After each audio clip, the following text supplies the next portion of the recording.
திருமதி கிருஷ்ணம்மாள் ஜெகநாதன் அவர்களின் சிறப்புரையினை அவரது மகள் டாக்டர் சத்யா அவர்கள் வாசிப்பார்கள்.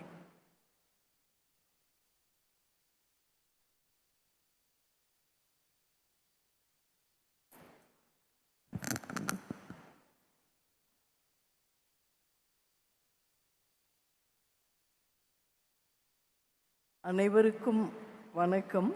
அருட்பெரும் ஜோதி, தனிப்பெரும் கருணை. இன்றைக்கி அம்மா நேற்று ராத்திரி உட்காந்து நிறையா நேரம் கலைஞரோடு அவங்க எப்படி அவங்க வாழ்க்கையில் பயணம் பண்ணாங்க, எந்தெந்த இடத்துலலாம் ஒரு உதவி பண்ணார் அப்படின்னு சொல்லி அம்மா சொல்லிகிட்டே இருந்தாங்க. அதெல்லாம் எழுதுனா அது மணிக்கணக்கில் பேச வேண்டியிருக்கும்.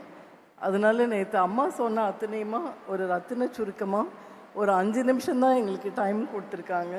அதனால கலைஞர் என்னென்ன மாதிரிலாம் அம்மாவுக்கு உதவி பண்ணினார், ஒவ்வொரு இடத்துலையும் அவங்க ஒரு தடைன்னு நின்று என்ன செய்ய முடியும், இதுக்கு மேலே முடியாதோ அப்படின்னு கலங்கி நிற்கிறப்ப நிறைய ஆற்றல்கள் அவங்களுக்கு உதவி பண்ணியிருக்கு. அதில் அருட்பெரும் ஜோதி, தனிப்பெரும் கருணை என்ற ஒரு பெரிய ஆற்றல்.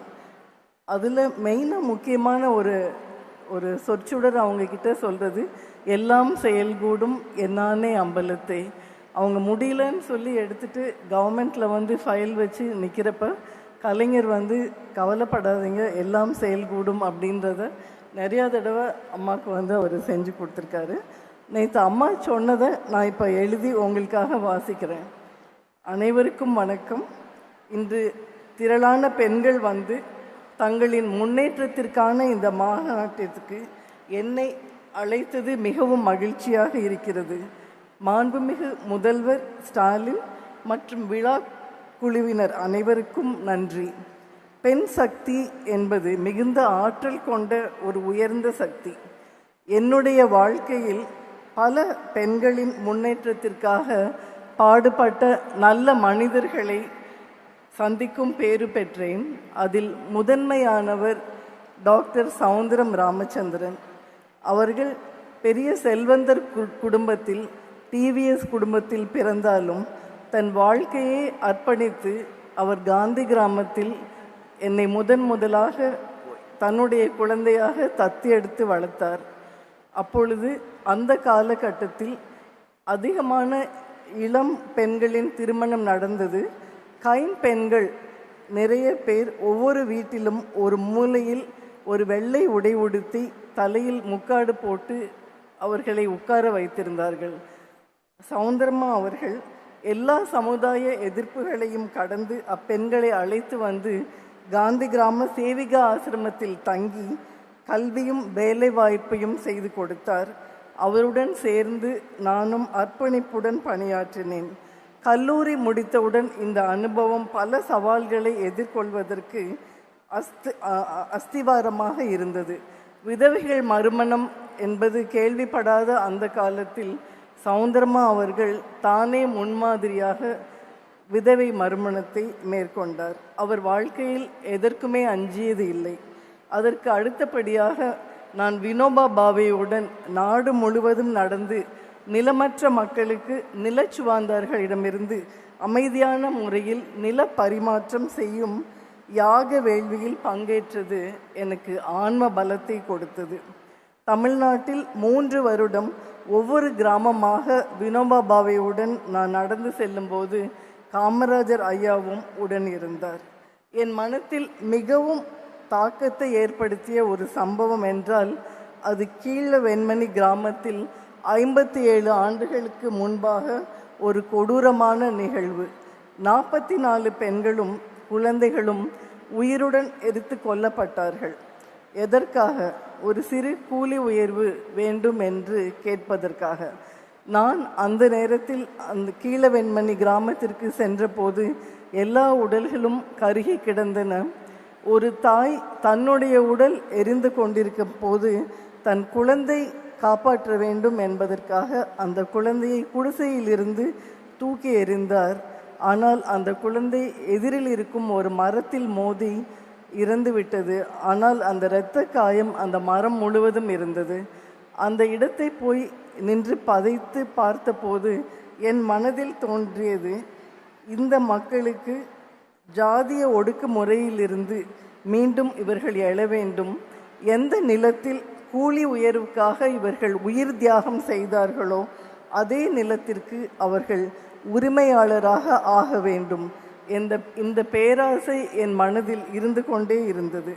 பல போராட்டங்கள், பல உண்ணாவிரதங்கள், போலீஸ் தடியடிகள், சிறையில் சித்திரவதைகள் அனைத்தையும் அகிம்சை முறையில் கையாளுவதற்கு காந்திய கொள்கைகளும் அருட்பெரும் ஜோதியின் சக்தியும் என் கணவர் ஜெகநாதன் ஐயாவின் வழிகாட்டுதலும் பெரும் துணையாக இருந்தது.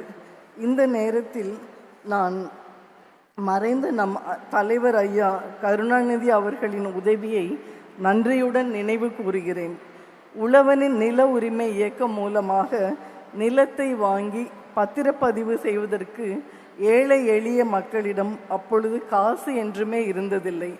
நான் அன்று ஐயாவின் வீட்டிற்கு சென்று மிகவும் கவலையாக பத்திரப்பதிவு செய்வதற்கு காசு இல்லை என்று சொன்னவுடன் ஐயா உடனே அம்மாவை கூப்பிட்டு, அம்மா நீங்கள் கவலைப்படாதீங்க, உங்களுக்கு எல்லாமே செஞ்சு கொடுக்குறேன் அப்படின்னு சொல்லி முதலாக தமிழக வரலாற்றிலேயே பத்திரப்பதிவிற்கான கட்டணத்தை ரத்து செய்ய வேண்டும் என்ற சட்டத்தை கொண்டு வந்தார். இதை பற்றி விவாதம் எழுந்தது. ஃபைனான்ஸ் டிபார்ட்மெண்ட்டில் இவ்வளவு பெரிய நிலத்தை இவர்கள் மக்களுக்கு கொடுக்கிறார்கள், நாம் இதற்கு விளக்கம் கொடுத்தால் நமக்கு பெரிய லாஸ் வரும், கவர்மெண்ட்டுக்கு நம்மளால் இவ்வளோ பெரிய லாஸ், ஃபைனான்ஷியல் லாஸ் வரும் அப்படின்னாங்க.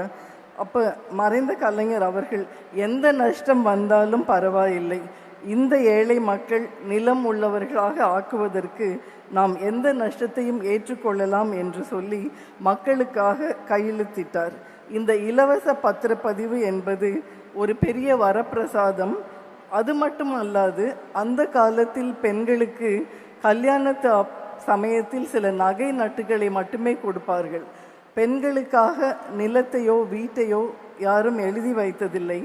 ஆனால் முறையாக இந்த காரியத்தை அவர் செய்தார். லாஃப்டி என்ற நிறுவனத்தின் மூலம் பத்திரப்பதிவு செய்யும் அனைத்து நிலங்களும் பெண்களின் பேரிலேயே மட்டும் பத்திரப்பதிவு செய்ய வேண்டும் என்கிற அரசாணையையும் கொண்டு வந்தார்.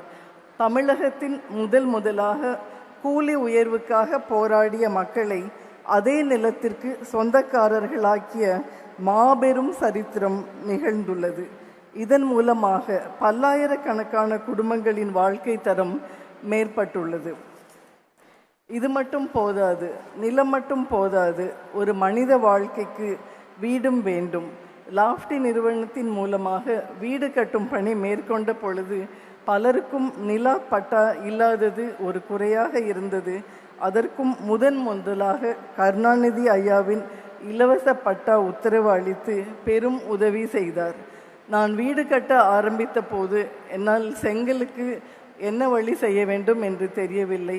அப்பொழுது மாண்புமிகு முதல்வர் ஸ்டாலின் ஐயாவை பார்த்து நான் என்ன செய்ய வேண்டும், எனக்கு செங்கல் கிடைக்கவில்லை என்று சொன்னபோது அவர், அம்மா நீங்கள் லாரியெல்லாம் வச்சு அலைஞ்சு இதெல்லாம் செய்யவே முடியாது, நான் உங்களுக்காக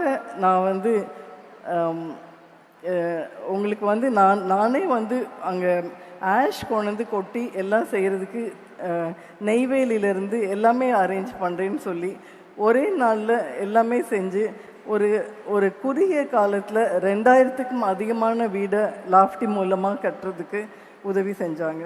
கலைஞர்கள் பல திட்டங்களை பெண்களுக்காக தமிழக அரசால் மேற்கொள்ளப்பட்டுள்ளது. தற்போதைய அரசின் மூலமும் மாண்புமிகு ஸ்டாலின் பல திட்டங்களை செய்து வருகிறார். இந்த பணி மேன்மேலும் சிறக்க என்னுடைய ஆசைகள். பெண் சக்தி ஒரு மாபெரும் சக்தி, உள்ளத்தில் இருக்கும் ஒளியே சக்தி, அருட்பெரும் ஜோதி, தனிப்பெரும் கருணை. அம்மா அவர்கள் நமக்காக அந்த அருட்பெரும் ஜோதி, தனிப்பெரும் கருணை, எல்லாம் செயல்கூடும் என்கிற தாரக மந்திரத்தை ஒரு நிமிடம் நமக்காக சொல்லுவார்கள்.